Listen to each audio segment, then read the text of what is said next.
Amen. Amen. Amen. Que le Seigneur soit loué.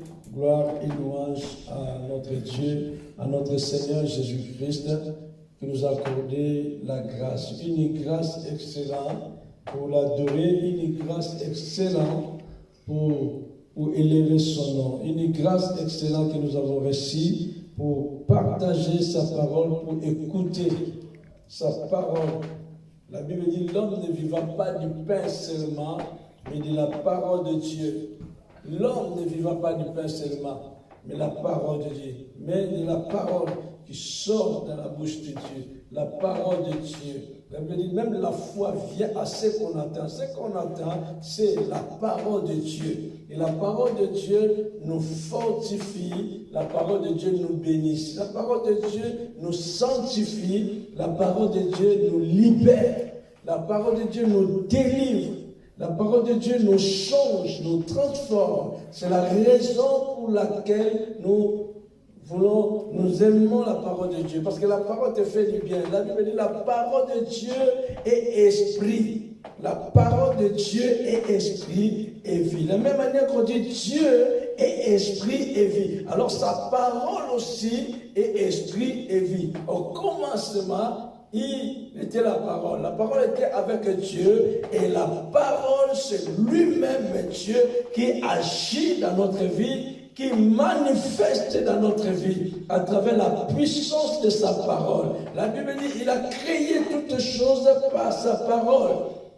Tout a été créé par lui. Tout a été créé par sa parole et par sa main puissante. Il a dit et les choses est là. Il a déclaré les choses existent. Alléluia. Amen. Dieu est la parole. La parole est puissante. La parole qui agit dans notre vie. La parole qui transforme notre vie. Celui qui a besoin d'être transformé, il doit aussi aimer la parole. Amen. Celui qui a besoin d'être libéré, il doit aimer la parole parce que la parole qui libère. Amen. Alléluia. Amen. La Bible dit, vous connaissez la vérité et la vérité vous rendra libre. La vérité, c'est la parole de Dieu. Amen. Alléluia. Amen. Toute la vérité est dans la parole. Amen. Amen. Amen. C'est pour cela que nous allons commencer ce thème qui dit la réclamation. Que chacun doit réclamer ses droits. Et dès qu'enfant de Dieu, et dès qu'héritier de Dieu. Alléluia. Amen. Ce moment, nous voulons parler de la réclamation. Réclamation, on peut dire réclamer. Ou réclamation, action action de protester. Ou action de s'opposer, de revendiquer notre droit. Amen. Alléluia. Amen. Réclamation, c'est action de revendiquer. C'est aussi l'expression d'une insatisfaction. Que quelqu'un est en train de revendiquer ses droits, c'est normal. Que quand tu ne vois pas clair, tu revendiques tes droits.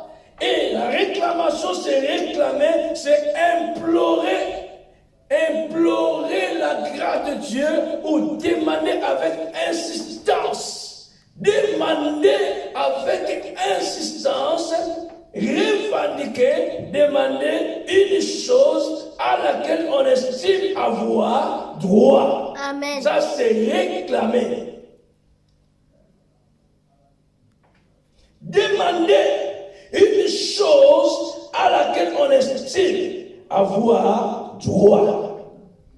Réclamer. Ce moment, nous sommes dans le moment de réclamation. On était dans le moment de prise. Maintenant, nous rentrons dans le moment de réclamer ou de proclamer. Alléluia. Amen. Exemple, je proclame la victoire.